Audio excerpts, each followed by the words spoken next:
sandwiches, ice cream, coffee and snacks, and many other pleasing treats. Our foods are fresh and tasty, our drinks satisfying and refreshing. They're so good. Welcome to Average Joe's Drive-In. And now, on with the show. Ladies and gentlemen, welcome to Average Joe's Drive-In. I am your host, TJ Washburn, coming to you from the frozen tundras of Maine. I think I just saw a wampa outside. It's looking to eat me because, the lack of food is scarce here in the frozen north. And with me this week is my guest, Starr Ferris. Starr, how are you doing? I'm doing good. You surviving the blustery Arctic temperatures? Right, as best I can. I'm not a winter person, and this cold has been pretty dramatic lately, but, you just kind of dig in and get through it as best you can. Yeah. Hey, it's supposed to be 33 degrees tomorrow. Yeah, it's like a heat wave. Yeah, I was going to say, I can't remember too many times where I was excited about 33 degrees, but... Right, sadly. So, you are an actress, but you also model and do some artwork. So why don't you tell everybody a little bit about yourself and, some of your background, I guess. Okay. I live in Bar Harbor, Maine. I've been acting for about 13 years now. I've done some various projects over the years, films, music videos, whatnot. I do like modeling, so that's something I keep on the side and do when I can. And as far as my art, I've been doing that basically forever. I do a lot of painting, some different, acrylic, watercolor, all kinds of different ranges. I've also done some, writing in the past. I haven't done it for a while. I published a couple novels, several years back. So I would like to get into writing again. This year I'm kind of rebooting myself, get out of the winter and, try to get back into some of those things that I have had set on the back burner for a while. But yeah. Yeah, I know how easy that is sometimes you get so overwhelmed or caught up in doing like one type of project that other projects go to the back burner, and then it doesn't seem like you ever get to do them anymore, and then you kind of want to go back and do them, and then it's trying to find that happy medium balance between all your interests. It's like with me, I like writing, I like doing my podcast. I'm actually, after like kind of 7 years away from music, I'm kind of starting to really miss playing music again. Nice.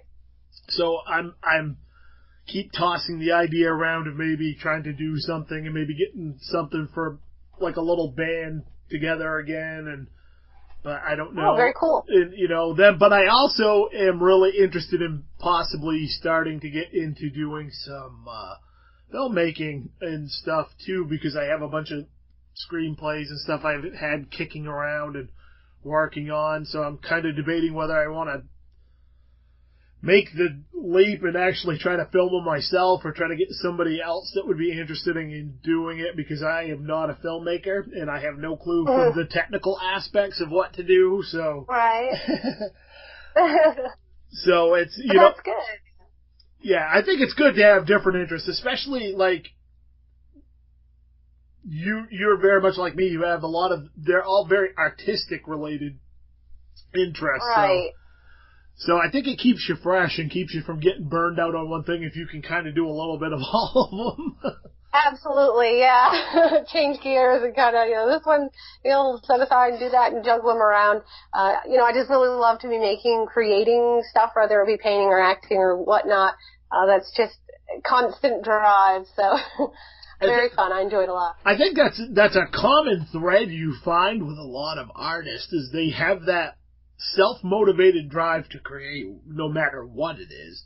That's something that consumes them on a different, maybe on different levels, and we each get to different points where it's like, okay, I can do this as a hobby. I can do this as a goal that I'm aspiring to do full time, or or I'm gonna fall somewhere in between, But I think every artist kind of finds those happy mediums in what works for them, and pushes and creates, because I know for me, I'm happiest when I'm creating and making art of any type. That's when that's when I feel most of my element and that sort of absolutely the same way, yeah. It's like you just want to keep doing something, keep yourself busy and, one thing or another. It's, it's good to have that passion and that drive and, something that, thrills and excites you, is a part of life. That's part of what makes life exciting, is always challenging yourself and, pushing yourself to do more, so. Oh, absolutely, absolutely. As I've gotten older too, something, that I've realized, and I was talking with my friend Rachel about it, was, I've had some friends that have passed away in the last year and some relatives and stuff like that. And not that this is the first time in life, because it's part of life. You lose people and it sucks. But the last year or so, year and a half, has really drove home the point to me, depending on what you believe, that we get we get one shot at life and being happy and doing stuff. Yeah. So why not pursue the things you want to do instead of being 80 years old and looking back going, I wish I had done that. I wish I had tried this, I would rather try and fail than not try at all. Not try at all, so. Yeah, absolutely. Same for me. It makes you think. I had a friend the same way this past year pass on, and it really, you're like, I better do this, because I don't want to wake up many years from now and say, like you said, I wish I'd done this, I wish I'd done that. Just go for it, because it's better, like you said, try and fail than not at all. You're going to get a lot more out of life if you're doing that and doing something that challenges you and sparks that fire inside of you. So. And a lot of times trying those new things leads you to other things that you aren't necessarily, maybe weren't even planning on doing or trying. You may go into making movies as an actor or an actress and then be like, that's fun, but I think I'd really like to direct. Yeah, absolutely. Yeah, so true, yeah. Or I'm more into the production side of things, and maybe I want to be a costume designer or an effects artist or, something like that. I think finding those things that we want to do, there's also, we don't realize when you think, I think when people think making movies, they think director or actor, actress type thing. Yeah. They don't think about the bazillion other cool little things that are involved in making a movie, because maybe they're not at the forefront so much as those things. Exactly, yeah. The makeup, the costume, there's so many other different elements, the music. I've met a ton of people through acting that I probably would have never met in my normal day-to-day life, and it's, created some great friendships and different collaborations, and, that's one of the main things I really love, even I love acting itself, but the people and the experiences that you have, and the different avenues you end up going on that you never would have if you hadn't. So I totally agree with that. And I think that's one of those things, like for me too, I can absolutely relate, because, in music, I met some awesome people that I'm still friends with to this day, that I've formed really close friendships with over the last 20 years. And same with writing. I've met other cool people from writing, and I met you because I write, and with Shane doing Chum and different things, so I'm kind of involved with that side of it. That's right. And that's how so that's how I kind of met you and got to know you a little bit. Yeah. But all these avenues, it's like, one door opens and then another door opens, and if you're willing to kind of maybe go outside of your comfort zone a little bit, that's one of the one of the awesome benefits of this sort of thing, is you get to meet so many cool people. And that was one of the big reasons for me starting Average Joe's Drive-In, is because I have wanted to do a podcast, and I'm like, I have no clue what the hell to do. I don't know how to go about doing it, but I decided I kind of wanted to focus on, I have so many artistically talented friends in various mediums that this is a cool way for me to catch up, to talk with people, and that are talented and do other, have all these different cool things to talk about.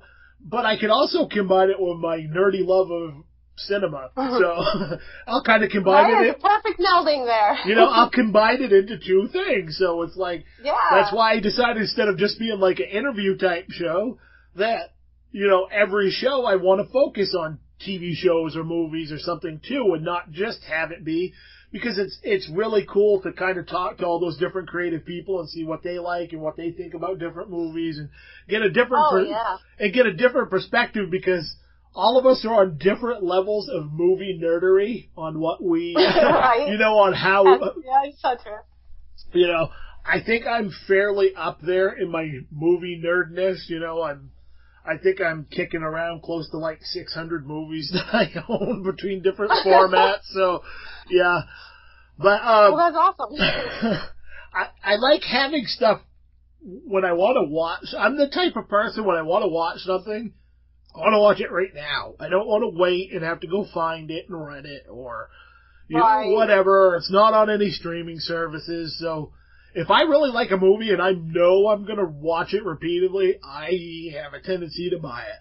But I'm a thrifty buyer. I don't go out and buy brand new releases very often. Oh no, you don't have to do that. I wait until there's ways to get the good deals. Yeah. Oh yeah, I wait till stuff's on sale, and like with Bull Moose, I use my Bull Moose points to get like half off, and I'll trade old media in that I, you know, don't use anymore or whatever, and or I'll look at the bargain bins, you know, and all right, the 97-cent rack, what's on here? Excellent. Right. Or even buying, you know, VHS movies because I can get them for $0.25. So as long as it's not something I need in high def and glorious, I don't care if it's on VHS, you know. Yeah, then you get it. Then I have it, so when I want to watch it, it's there. It's there, right? Exactly. So, excuse me, I've been fighting off a cold for about a week now. Oh no. Excuse me. So. Tell me a little bit about, you know, some of your recent film projects. I know I got to go see one of them, which was awesome to be a part of a movie premiere and get to see that on the big screen. Yeah, that was a lot of fun. So, why don't you tell me a little bit about, you know, some of your projects and some, you know, experiences and different things, involving the acting side of things. Yeah, well, we finally did finish Sleep Eaters, and we had the premiere back in November, and it was very exciting because we'd been working so diligently for like a year and a half on that, and there are so many people that put in a lot of work, and, you know, just anything from catering to costumes, and, you know, there's so many people that were so willing to jump in and do all these things, and the role itself was very fun and challenging. You know, you never knew quite what you were gonna get yourself into from scene to scene there. You know, my character, Rachel Stevens, a college student and investigating into the whole deal of this Sleep Eaters world, and it was quite an adventure. I had to eat some weird things, had to, you know, do some things you don't normally do, but hey, once again, you know, there are so many times when you're acting and you go, oh my goodness, what is this? What did I get myself into? What is the funnest ones? The most challenging ones are the ones you look back on. And, you know, when we did The Mill, when we had to stay for 48 hours and do shooting and not sleep. And, you know, by the end of it, you kind of did feel pretty crazy. You didn't even have to really act at that point. Oh. But you look on it, you know, with good memories. So.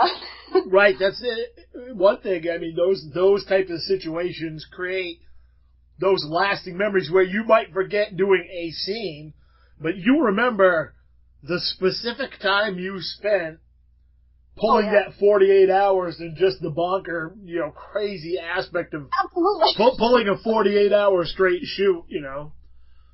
Yeah, it's definitely, you know, something that I hadn't done before, but I was glad that I did. And like I said, there was a lot of cool people that came out and worked really hard for that. And you meet so many fun people, and, you know, definitely experiences that when you're old and you're in your retirement, you say, I did that. That was, you know, and you'll have a little story, you know, for your people there to talk about. Oh, for sure. Definitely good times. Oh, for sure. And, you know, I wanted to comment on that. You know, in your character in the film, you pulled the role off very well because it was very believable. Thank you. You know, it was a very believable performance of that character in, you know, we've all met those super duper ambitious college kids that are doing a project. Oh, and yeah, they, I mean, they're going to make the next great documentary, or they're going to make the next great music video, or, you know, and it just kind of consumes it. Which, you know, when you look beyond the college, you know, person doing that, that's how a lot of, like, directors and producers and stuff like that are anyway that I know, so. Very driven, very motivated, yeah. You know, you gotta be. So but you pulled that off very well. Like, it was a believable, you know, kind of willing to go to whatever lengths to get this story. Yeah. No, that was very good. You know, thank you very much. I appreciate that, and a good time overall. And you know, we've got, you know, I'm sure plenty of fun, more new projects with Cemetery Theater in the future. We're all, you know, raring to go after the winter. I'm sure there'll be plenty of things on the table to jump into. So I'm excited for that. Yeah, I know personally I'm looking forward to, you know, finally getting around to Shane shooting Chum. So I can make my not my acting debut, because I have been in stuff before, but making my, you know, like, getting to do my cameo on something that I created, you know, and Shane adapted. Yeah, so that's going to be really fun, because the character that I'm playing actually isn't even in my story. It's a character kind of Shane came up with, so. Oh, yeah. So it's gonna be a fun little cameo type thing for me, and I'm looking forward to doing that. Yeah, that's going to be awesome. Yeah, very exciting. Bucket list there. Oh, yeah. Scratch it off. Oh, yeah, exactly. I want my IMDb credit, you know, to have my name. That's right. Oh, yeah. You get, you know, that's like movie nerd, like, you know, that's like one of those holy grail things for people that are, you get your IMDb credit, so. Yeah. Now, was that the first film that you have been in that you got to see, like, in a full-blown, like, theater setting like that? There was you know, I had a very small role in How to Kill a Zombie some years back, and then I did have, some speaking roles in, a movie called Strange Eyes of Dr. Mize, and it was, in the theater. We played it down in Bar Harbor, and then she took it overseas to several, you know, different independent festivals, and it recently won an award, you know, so it was really cool to see that happen. So that was very exciting. Other than that, a lot of it has been, you know, YouTube or then, you know, different outlets for the movie itself, or music video or whatever. But yeah, so I'm always excited if you can get to that point, because that is definitely like something I dreamed about as a kid. Oh, so getting to go to a movie premiere and sitting in I mean, and the theater was packed, which was great, you know. Oh, it was, yeah. So, and hearing, you know, and seeing and hearing people's reactions to different things, especially because a lot of the cast and crew were there. You know, a lot of us came out for it. We were excited. You know, the different people that all put different things into it, to finally see it in its completion is a very, you know, it's a big deal. It's a very labor of love kind of thing, and a lot of the local people that came out and to support it, you know, we really appreciate that, because, you know, and that's how you're going to really get a lot of the word of mouth out and get people to come see it, and so it was a good time. And one thing I really enjoyed about the film overall is that it was a good blend of, like, fun and kind of almost slapstick, but not going, like, too far slapsticky, you know? Yeah. It had its comedic moments, and it was gory, and the story was interesting, so it was kind of it was a good blend of all that stuff, so it was very fun to get to see that on the big screen. Yeah, that was. I agree. You know, you have your gory moments, and then all of a sudden there's something that makes you laugh and kind of relief for that moment. And you know, the storyline, you know, was interesting. So it really holds, you know, a person's attention. And it, you know, whether you're the type of person who only likes comedy or only likes horror, it kind of, you know, a little bit something for everybody there. And so I found it very entertaining. I was very happy with the way that it turned out, and I think everybody that saw it was very happy as well. So. Very positive overall. It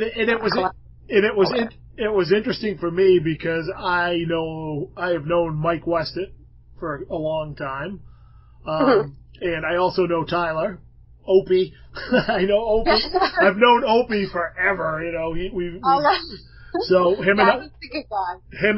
his and both our bands used to play together all the time. So I mean, I've known him for years. So it was kind of cool seeing those guys on screen and knowing a few of the other people that were involved with it. I also didn't know. I forgot that you were in How to Kill a Zombie. I have to go back and look at.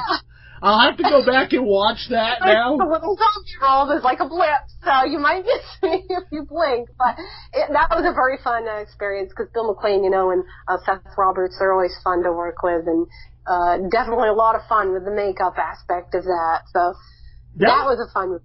That was something like when I first, I've always been into movies, but when I really, really started getting into, wanted to be a part of doing movies, I always wanted to be an effects artist. I always thought that was, the coolest thing. I read Tom Savini's Grand Illusions, which is amazing, and, nice, yeah. Rob Bottin and Greg Nicotero and obviously Tom Savini, those effects artists, it was just that's one... Oh, yeah. What a craft, yeah. And that's one reason I always love horror movies. It wasn't necessarily, because I love the violence. It was more because I was like, how the hell did they do that? That is so cool. Right? How did they make that happen? That sort of thing. And that looks so real, yeah. I mean, I like being scared, which is weird because I know a lot of us that love horror movies. That's one of the things is I love horror movies because I like to be scared. It's just, I don't know. It's one of those weird things. But I also really appreciate the technical aspects of things. So that's... you can appreciate it to its fullest there. Oh, absolutely. Absolutely. So you said you've also done some modeling and stuff as well? Yeah, I've worked with some different various photographers. I've done, a little bit of the print work. It's something I like to do with friends a lot too, just be like, let's get a camera and some crazy costumes and find a spot and just go, sometimes just going rogue and doing your own thing, you can come up with the best pictures that way. And, my daughter's done some shoots with me as well as far as, the modeling thing. So it's all about, just having fun and, I've traveled around Maine to, collaborate with some different people. And it's been always a good experience, so it's something I always want to, keep doing. And I've also met a lot of great other models and photographers through that, So once again, connecting with people is always good. So yeah, because it definitely, absolutely, and I can't stress that enough because one thing that young bands used to ask me a lot when I was booking shows and I was in bands, they were like, well, how did your band get so successful and how did you guys do stuff? And I was like, we networked. When we first started, when I first started playing out shows, we took everything that got thrown at us, whether it was at, somebody's house or a club that only could hold 20 people or a big venue and we played with bands we didn't always necessarily play with, like newer bands. So we branched out and we networked, and that opened up so many opportunities for us and so many doors. And, and that's one of the biggest things that I can't stress enough with any form of art is networking. Oh, yeah, it's huge, yeah. Very huge. That's why the Comic-Cons are so fun, because you can just network like crazy. Oh, that's there's so many different people. It's so awesome. That's definitely one of the funnest parts about doing the Comic-Cons and conventions and just going around and talking to all the different people, especially when you're into so many different things, because that's one great thing about the Comic-Cons is you get artists, you get actors, you get writers, you get models, you get cosplayers, you get... Absolutely, yeah, it's cool. There's such a cool cross-section of different people. So if you're into all that stuff, it's great because you can chat away with, all these different people. And, I've made some really good friends at those because of just... me too, yeah. Just going around and chatting with... Matter of fact, I think that's how, Shane and I really started, talking and kind of become friends was from comic conventions and... Yeah, that's how I actually met Shane too. So that was nice. Yeah, so then that led for you to having a huge role in Sleep Eaters. So there you go. Oh, absolutely, yeah. Good start, yeah. We were like, let's make this happen, and we just did it, and it's been, nothing but good ever since. So very positive experiences at all the Comic-Cons that I've gone to and the people that I've met through them. So definitely a good way to, get yourself out there and also collaborate with other people. And, like you said, different avenues, you're always picking up something different, and it's all good in the end, so. And that's the other thing, and I think you can learn, even if it's not necessarily the medium you're into, that you're interested in doing, I think you can learn a lot from those different mediums, because a lot of it can be applied to other things. It's just one of those right, things, yeah.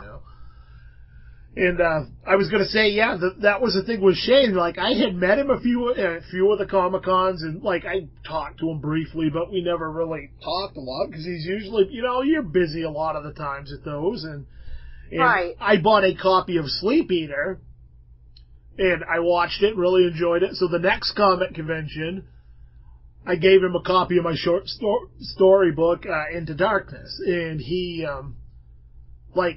one of the producers was there, and he, was reading it, and he said to Shane, he's like, holy crap, we need to, make this. This story this is cool. So, and that's how that kind of, that collaboration between Shane and I started. Was just kind of a random thing, and it just worked out, and so, yeah. Yeah, I like that story. It's a great one, by the way. Let me just say, I really enjoyed it. So, and it was fun creating the art for it, because your writing is very good, very detailed, and, I got right into it. So I'm very happy to see where it goes as far as the film itself. So, very excited. Absolutely. And that was the thing, and I wanted to mention that you did the artwork, getting into your artwork stuff, you did the artwork for the poster for Chum. Yeah, it was like, I was very happy to do it. I love art, so anytime I can collaborate with someone and we can, create something, I'm all for it. So that to me, and I loved it when Shane showed it to me. I'm like, that very much captures the essence of the story without giving anything away, because it's such a short story. Like, when people ask me to describe it, I'm like, well, I don't want to tell you too much, because I'm afraid that I'm going to ruin it, so I'm trying to be really vague, but, it's about an older gentleman with some peculiar habits, I guess, Right, yeah. who likes to fish, and they kind of tie together, so. Right, so read it. So. Yeah, very much so, yeah, you got any other upcoming projects that you can talk about? I know sometimes those aren't really. Well, Shane and I have talked about doing a short film on one of my short stories from one of my novels, so that hopefully is something that will transpire. Also, I'm trying to get a reel made up and revamp my, my headshots and my all that deal, the resumes and whatnot, so that I can try to get myself out there and, get a lot of things happening, because anytime I do have free time, I do like to be engrossing myself in anything that I can do. So definitely, just a very bright outlook. I'm excited for the year. I'm excited to see what it holds, and, kind of open right now, that point where you're like, I'm going to open to see what's going to happen here, because tomorrow you can just find out about some really cool project. It just happens just like that. So yeah, I'm like, I don't know, I have this weird thing about scheduling things way in advance, because I'm not one of these people that likes to it's one of those weird personality traits. I'm not the type of person that just likes to be, hey, you want to go do this right now? That's not me. I can't. It's just one of those things, like, I've got to have time to think about what I'm going to do a little bit, and how I want to go about doing this. And, absolutely. So some people can do that. Just on the go, hey, you want to go film a short story? Once in a while, I'll get a wild hair across my ass, and I'll be like, I was like, I want, let's go do this, but. Yeah. I find as I get older, I get more stuck in my ways of how I like to do things, and, Yeah, a little time, kind of prepare and manage it so that, you're not freaking out So you have a little time to prepare everything. And yeah. But I think sometimes when you get put on the spot and at spur of the moment is when like the best outcomes happen. That is very true. Because you don't. Yeah, that's when you. Oh, go ahead. Yeah. Oh no, like all the 48-hour projects that you see that they do. Look at the stuff they come up with. Because they're under pressure. Some of the best stuff can come out of pressure. So I totally agree with that. There was a band from Portland called Covered in Bees. Great punk band, by the way, if you want to look them up online. Covered in Bees, for anybody listening. They're from Portland, Maine. But they did an album. I can't remember if they wrote and recorded the entire album in either 24 hours or 48 hours. Oh my Wow, that's cool. If you like Misfit style punk with a little bit more of a rock edge, I think you would probably dig that sort of thing. So nice. That sounds interesting, yeah. And I'm a sucker for anything Misfits related-ish anyway, so if it's even like close to that style of like horror punk, I'm good. I'm instantly good with it, so. Awesome. So what have you watched for movies lately? Well, let's see. I haven't really, watched a whole lot. It's been a little while since I've been out to the theater. I don't get out as much. I've been working a lot lately. Kind of sad to say. I absolutely understand that, yeah. Especially with the holidays. I do like to binge a little on Netflix, so. I'm in a Blacklist right now. I've been watching that TV series, so I'm a fan of that. And the Stranger Things, that's always a good one. American Horror Story. I try to keep up on a lot of those. So, yeah. I know I'm very, I absolutely love Stranger Things. That's like, I promised myself I wasn't going to binge watch it in like a whole day when season 2 come out this year. I did good. Right. I watched it in like 2.5 days. I watched like three episodes, and then the last bunch of them. But, it was hard for me not just to sit there and go next episode. Next episode. Oh yeah, they're so good. It's so good. I kind of wanted to like savor them a little bit, so I know. So there's not a lot of episodes per season, so. Yeah, see, I didn't do that. I just recently watched both seasons of Ash vs. Evil Dead because I hadn't seen them yet, and oh yeah. I pretty much watched both of those in a day. The first one I think it took me 2 days, but the second one I watched pretty much the whole season in a day. It was just, nice. It's, because it was so good, and the episodes are so short, but there's only like 10 episodes to a season, so it's like. Yeah, exactly. It's like, it's only 5 hours, I can watch the whole thing, and, I got that today. Yeah, it's crappy out and like 40 below, I don't want to leave my house, so I'm just gonna watch all this. That's perfect. So, winter is my time, like, where I usually, when I should be writing more, which I've been awful about finishing up, I have a pile of short stories that I need to, that are either finished and I need to edit or are almost done and I just need to finish so I can edit them. Right. Because a lot of them are going out for submissions for anthologies and stuff, and I've just been. I did send one out, though. I made my first submission of 2018 the other day, so. Oh, congrats. Thank you. It's hopefully. It should be kind of interesting. It's a pizza-themed horror anthology. Nice. So that sounds like a good one. It's different, and I was like, "That's right up my alley. It's different. It's something kind of weird." So let's see what I can come up with. So, yeah, that was a lot of fun. But I was. And that's my thing. Like, I've been in such a movie watching mood lately. It's like it's too cold outside to do anything fun. And I like outdoor winter activities like ice fishing, but that's about it in the wintertime. I don't do a whole lot other than that. But, this time of year, it's like, it's too cold to ice fish. I'm not even sitting out on the ice. It's too damn cold. So I've just been in a wicked film binge, watching stuff, and sci-fi really has been my big, my jam lately. That's what I've really been into. So watching some classic stuff and some newer stuff, because this is the thing. The last 2 or 3 years, I have been awful about keeping up with anything new coming out. So I'm always like 3 years behind seeing stuff. But I've actually have done pretty well this year as far as like 2017 releases, watching them at least somewhat close to when they're coming out. So it's been better. But yeah, I've been aggressively painting lately, so that's been my my artistic jam right now. So yeah, the evenings I just sit, put on music, and paint. I think once I get back into, because I've had this little break, from writing where I've really been focusing on it, and that was one of my things. Like, I love to write. Unfortunately, it's not really making me a lot of money, and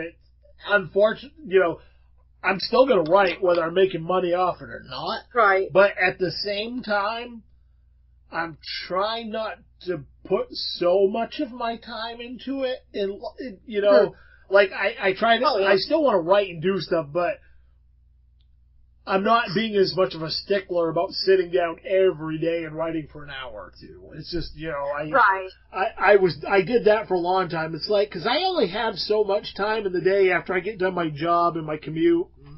It's like, I kind of want to do some other stuff too. Yeah. I hear you there, yeah. By the time you get home and get in out of the cold, you're like, oh, my motivation's gone. Oh, exactly. And then you're just like, I don't know if I really want to do anything that's overly productive right now. I want to park. Right? Oh, yeah, I hear you there. I want to park my butt on the couch and watch something and go to bed at 8 o'clock because, Yeah. And you got the early morning coming. Yeah, so. That's right. Yeah, that's not my favorite thing, but whatever. It's, make the money, make the pennies. Yeah, I am, I'm very excited about, it's in the theater, but not up here, and it's really bumming me out, and I hope it gets a theatrical release up here, is, Guillermo del Toro's The Shape of Water. Oh, yeah, I heard about that, and I saw the trailer for it. It looks really good. Oh, it looks so good, and I love the creature from the Black Lagoon. So it's kind of, it's classic, yeah. It's kind of one of those, like, it seems to me like it's almost like a combination of Abe Sapien from Hellboy mixed with Creature from Black Lagoon type thing. Nice. With a different... Yeah, I like Abe Sapien. He's so funny. I like him. Yeah. So it's because he's got that dry sense of humor, which I love. So. Oh yeah, which I love. My favorite is dry humor. So. That's one thing I've always said. Like with the Monty Python or Blackadder or Mr. Bean or Are You Being Served? Yeah. I love dry British humor. I've sat down with friends and stuff and tried to watch stuff like Blackadder or Are You Being Served or Monty Python and the whole Monty Python in general. Wow, I'm having a super Red Dwarf, stuff like that. And I find either people get it or they don't. They're either like, I don't understand why this is funny at all, or they're like busting a gut howling laughing. Yeah. Yeah. Oh yeah, I love it. It's, like you said, if you're getting it, it can be so funny, and different movies too, like Napoleon Dynamite has a good example of that dry humor. When that came out, I was like, "This is hilarious!" And like, absolutely. It's funny. And the same can be said about like films like Shaun of the Dead and Hot Fuzz and World's End. Those movies are. I mean, they do have their like overtly funny stuff going on in them. But there's a lot of really subtle, dry humor in there that just kills me every time I watch them. Yeah. Me too, yeah. I mean, Hot Fuzz, I think Hot Fuzz is like criminally underrated. Like, I think it's as good as Shaun of the Dead. I think Shaun of the Dead gets more hype than Hot Fuzz. Right. But I think Hot Fuzz is just as funny. Mm-hmm. But Hot Fuzz is like way more dry than Shaun of the Dead too, so I understand maybe why it's not quite up on people's list so high as awesome Edgar Wright stuff.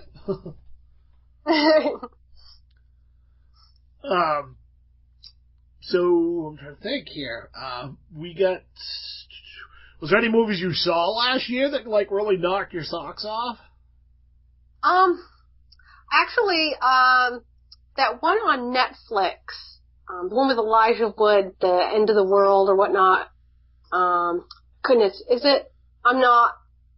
Something in this world. I'm having a wicked brain cramp right now, but that was really good. It was like an indie. I don't feel. What the hell was it? Right. I don't feel alive in this world anymore or something. It's got an ungodly long title. Yeah. That was actually really good. And I think don't feel at home in this world anymore. There you go. Perfect. Bingo. We're on it. There we go. I really liked that. That was one of those ones that, people may have got or not got, but I liked it. I thought it was interesting and a good job. You wouldn't have, necessarily, I was like, oh, I wasn't sure. But then as I get going, it turned out really well. It did, obviously, depends on who's watching it. Some people weren't as into it, but I really enjoyed it. So. See, I still haven't seen that yet. So I need you to sell me on this. Like, okay. Give me some key points on why I need to watch this. Well, Elijah Wood, he does really good acting. Also his co-star in the movie, it's one of those unassuming films, but as you're getting into it, this girl, she's single, she's depressed a little bit about her life, then she gets broken into, and she's not really getting any kind of help from anybody on it, or most people probably don't even believe her, so she and Elijah Wood, they go out and just start being almost like vigilantes against the people that are doing things in the neighborhood and to her. And so, it holds your attention actually quite well.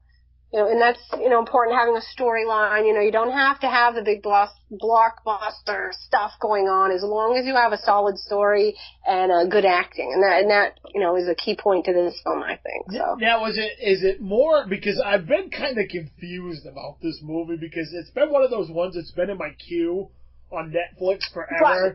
And I keep not pulling the trigger on it because I'm like, is this like, it seems like one of those films that could either be like... Oh, yeah, potential, yeah. Potential to be either like super, well, not just potential, but potential to be either super serious or more of one of those kind of in the middle, kind of almost comedic with like some little, serious undertones. Right. Yeah, and that's what this does. It does have some, some serious undertones, but it's laid out in a way that's also entertaining, too. So that's kind of something that drew me into it. It's not just all the humdrum. You do get some comedy mixed in there, and a good interaction of the characters. So I think, it's definitely worth a watch, if anybody wants to check that out. Because that title just instantly screams at me like it's going to be super, super depressing. Right. Oh, yeah. So it's like... Yeah, that has its moments, for sure, so... Especially when it's a film that you haven't been, like, inundated with a bazillion trailers about it, and you're kind of unsure. Yes. Sometimes those are the films that it's like, you don't know what you're getting into that end up surprising you the most because you're going in with no expectations. Yeah. And I think sometimes that's the best way to approach something like that is to go in. Right, exactly. You don't know if you're going to be at the end of it and go, well, I just wasted 2 hours of my life, but... Yeah, sometimes... that was watching. Right. Sometimes, I go into films, especially like if it's a film franchise that I'm super familiar with and I love. You say it's a sequel or a prequel or just, in that universe. Like Star Wars would be a prime example. I go into Star Wars movies with extremely high expectations that movie is going to be amazing. So and I think sometimes and I think everybody does this to some degree, is you almost set yourself up to be disappointed because you build it up so much in your head that it rarely ever meets those exact expectations. Yeah. I watched... That's probably a smart way to go. Oh, for sure. There's a movie I'm going to talk about on my next review cast, so I'm not going to get into it a lot here, but if you haven't seen it, I highly recommend you watch the movie The Vault that's on Netflix right now. Okay. James Franco stars. It has an Eastwood in it, and Taryn Manning are the three main stars. But it's one of those movies, the less you know going into it about it, the better off you are. Because I went in knowing absolutely nothing about it. One of my friends messaged me. He's like, dude, you need to watch this movie. He's like, but don't read anything about it. Just find it on Netflix and hit play. I'm like, okay. I was like, what? I was like, but him and I think very similar when it comes to movies, so I kind of trust his judgment. Yeah. You know, so the next day I watched it and I was just like, holy shit, I was not expecting that at all. That is amazing. And then nice. Yeah, that's always the best. But then you look, you know, and like you see what other people have rated, and it's like, why are people rating this so low? This movie is amazing. I don't understand. Yeah, that sometimes throws you off the ratings, because somebody will be like, oh, this is amazing, and you watch it and be like, oh my goodness, this is not good. So who's rating this? It's all... You can't really go by that.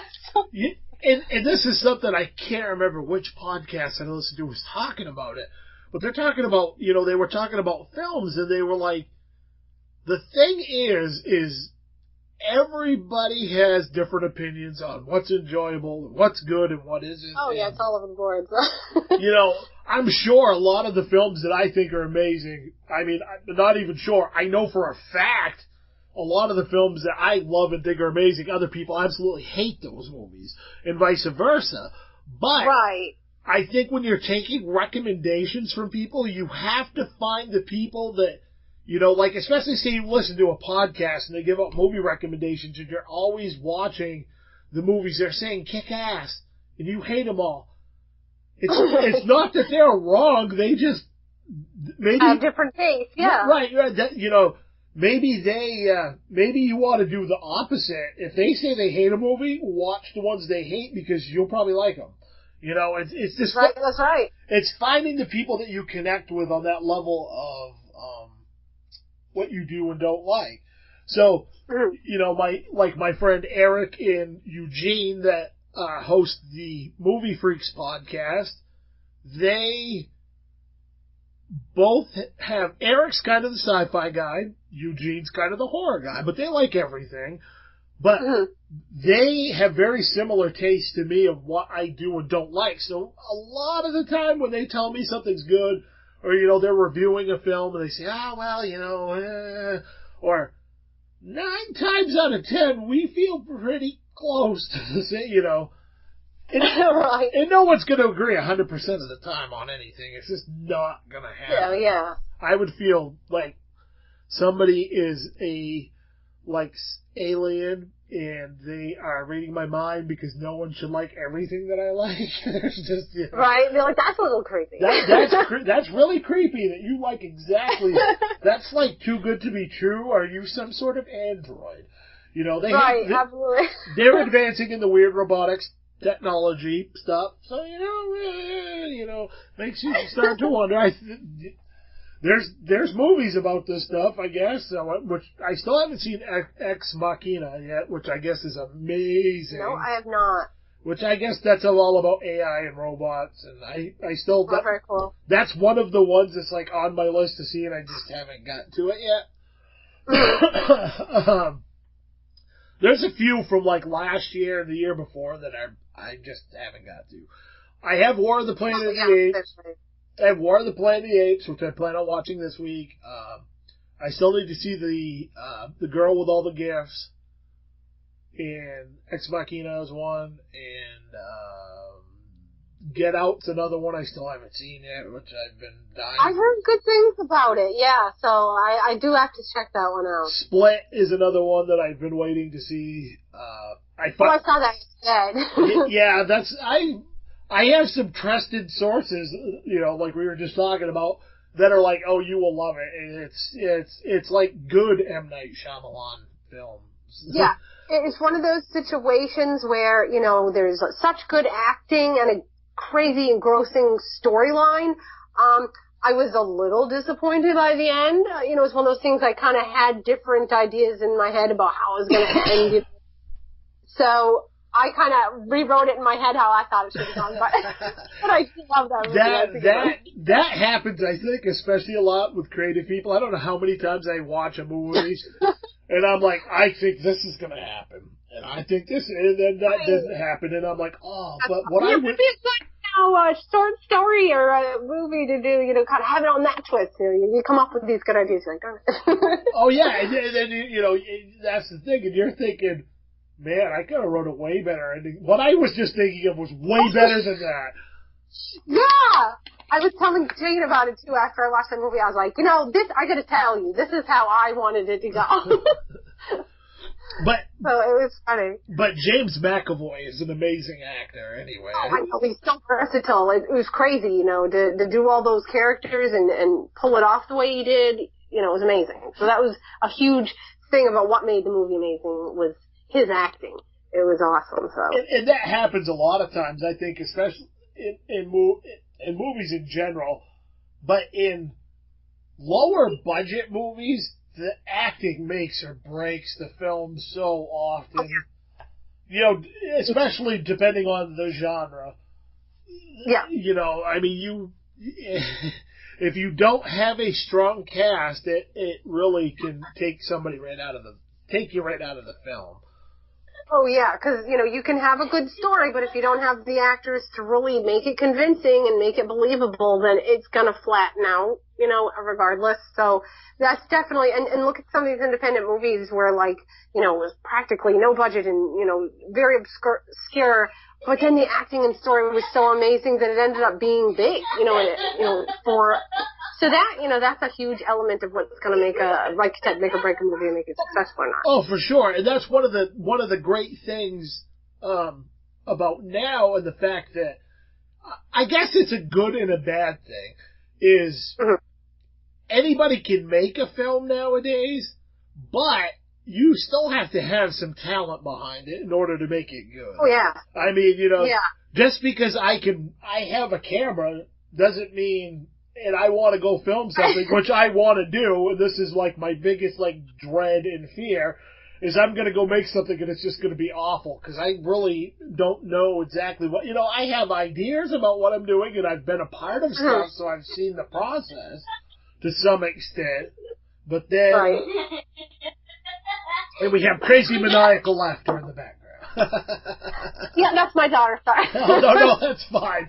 I was like, it just fits perfectly. It's like a mad scientist laugh in the background. Right? Cutesy, creepy doll laughter in the background. That's excellent. So, you know, but getting back to... Okay, I'm getting it. Getting back to the point of, you know, it's like, so I have a camera, and just because I can go shoot something, if there's not talent there, then I don't care, you know, it's probably not going to be good. But if you have a decent knowledge and a good cast, you can make something pretty decent. And I've seen it happen time and time again. A lot of it, I think, is what you're willing to put into it for time, the motivation, and talent. It's a combination of three things. Yeah. Yeah, if you're willing to put that in, it's gonna show. You know, and I think, you know, going back to what we were, you know, talking about, like, Sleep Eaters, Shane did an amazing job on that with what he had for a budget, what he had, you know. Oh, yeah. And assembling a cast of characters, because there's so many in that movie that pull off their roles. Yeah, that, you know, we really got, you know, just so many amazing people collaborating from all over, you know, Maine and outside of Maine, bringing in for that. So, you know, some good scenes have been created because of the awesome acting skills of these people. So. And I can't remember the guy's name, but who was it that played the main doctor at the end of the film? Oh, Craig Capone? Craig Capone. He was excellent. I really liked it. Oh, yeah. He does that perfect. he nailed it. I was saying he pulled off the creepy kind of mad scientist doctor vibe very well, so. Oh, yeah. Him and Ruth, they made, you know, the perfect evil scientist doctor team. It was Yeah, very scary, actually. You would believe it. When they're in that zone, you believe it. So. Yeah. I eventually, one of these days, if I can ever find it, my cousin and I just randomly shot some, like, completely improv weird little stuff years and years ago.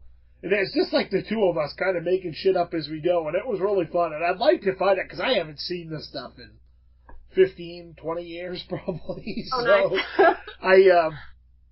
I kind of would like to go back and see some of that stuff and just, you know, transfer it onto my computer and see if I can edit some sort of like little weird thing together with it. But yeah, that would be cool. I don't know. That just random thought that happens, you know, ADD kicks in and my mind wanders. So I'm saying, you know, you're creative. I think it's like a computer. You got way too many tabs open all the time. There's too many things.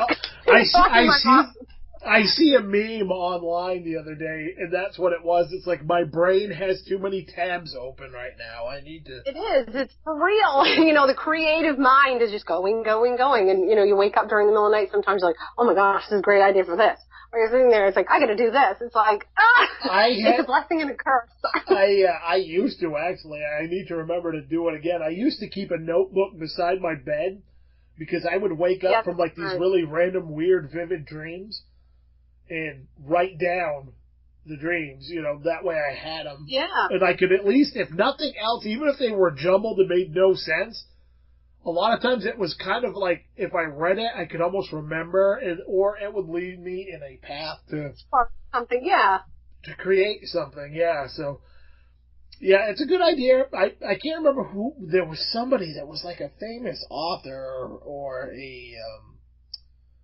director, somebody that used to do that, that used to keep a notebook beside it. That's where I got the idea from. I was like, that is a really good idea. It is a good idea. You never know when those random thoughts or dreams are going to occur and, you know, what it might create down the road, if anything, but it is a good idea. Oh, for sure. I mean, if nothing else, it's there. Right, exactly. It's not something for you to amuse over anyway, so. Right. It's not hurting anything. That pen and paper isn't going to, like, magically get up and stab you in the night. At least I hope so. No, there's no danger there. Very little danger. But getting to that time where I'm kind of going to wrap up the end of the show, and I really, you know, I want to thank you for being on and taking the time to chat with me. It's been a lot of fun. Oh, you're welcome. It's been a lot of fun. Very interesting in random places, and this is the beautiful thing about the podcast format. You know, you kind of go in with a few things to talk about, and then it just snowballs into talking about the most random things. So that's the fun. Yeah, that's the fun of it. And that's definitely the funnest part about this. But real quick, I'd like to thank my sponsors, the Maine Cannababes. There's a whole bunch of really cool things going on with the Cannababes right now. If you go to maincannababes.com and check it out, they have a bunch of stuff about how you can get involved, whether it be as a model or an organizer or helping with the political side of things. They're kind of branching out, and it's very cool to see what they're going to be doing this coming year. You can find that information on maincannababes.com, or you can go to their Facebook, Instagram, that sort of thing. Check that out, and you can get more information on that. If you have not purchased your 2018 Maine Cannababes calendar yet, I still believe there's some in stock, but I'm not 100% sure. All the proceeds from that go to a beneficiary that they have been set aside specifically with this calendar. So it goes towards a really good cause. Also, I'm not going... There was no Maine Cannababes introduction at the beginning of the show because I need to I need to record a new one. So kind of updated because it's 2018 and that one is actually irrelevant. So I need to do a new one and I haven't got to it yet, but I promise on the next episode I will have one in there because I know everybody looks forward to my ads. You can check out my stuff on Facebook at Average Joe's Pod. I am there. Average Joe's Drive-In Podcast. Follow me on Instagram, Thomas Washburn Jr. Follow me on Twitter, TWJ Author, even though I do avoid Twitter like the plague, as I've said many times. I do occasionally check that. ThomasWashburnJr.com for all things me. I know that sounds super arrogant and asshole-ish, but I have a lot of projects going on, so it's easy to contain them under one roof. And also, if you want to support the show and help me out, and you get something out of it as well, my books are available on Amazon.com in both Kindle and paperback format. Every time you guys purchase something, you're getting a story or a book, short story collection, anthology, whatever. I get some money from that, and that helps me fund the show. Excuse me. Helps me put money back into the show so I can improve on equipment and that sort of thing, because as much as I love this show, and as fun as it is, it does cost me money to host it, and I would like to upgrade and kind of keep, the momentum going with it. So that helps me out, and you get something out of it. So I'm not just asking you for money. If you want to just give me money because you love the show, you can email me. And as long as you're not the Prince of Nigeria, who's, I'm their last relative that's I didn't know about, and you want to give me $1 million, that sort of thing. Because I won't respond to that email. But excuse me. I gotta take a drink of water here real quick. Sorry, this is gonna be like the longest, weirdest, worst ending of my show ever. So, getting back to this real quick. And, so, I mean, hey, if you wanted to donate some money, that would be badass, and I would love it and appreciate the hell of it. But I don't expect you guys to do that, because you guys are awesome just for listening. But you can do something that's completely free.